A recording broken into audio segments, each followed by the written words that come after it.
গোদাগাড়ীতে জাতীয় ও আন্তর্জাতিক যুব দিবস 2025 উদযাপন। আরিফ হোসেনের পাঠানো তথ্য ভিডিওতে দেখুন বিস্তারিত। আজকের তারুণ্য মানেই আগামী দিনের ভরসা, এই কথা মনে করিয়ে দিতে এবং তরুণদের সম্মান জানাতে প্রতি বছর পালিত হয় আন্তর্জাতিক যুব দিবস।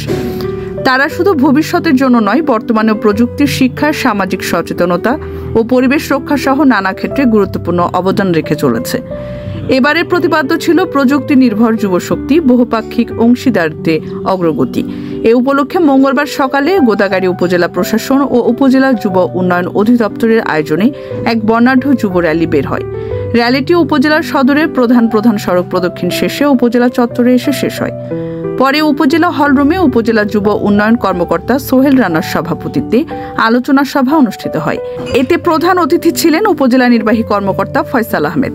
আলোচনা শেষে তিনি শপথ বাক্য পাঠ করান এবং আত্মকর্মসংস্থান সৃষ্টির জন্য যুব ঋণের চেক প্রদান করেন।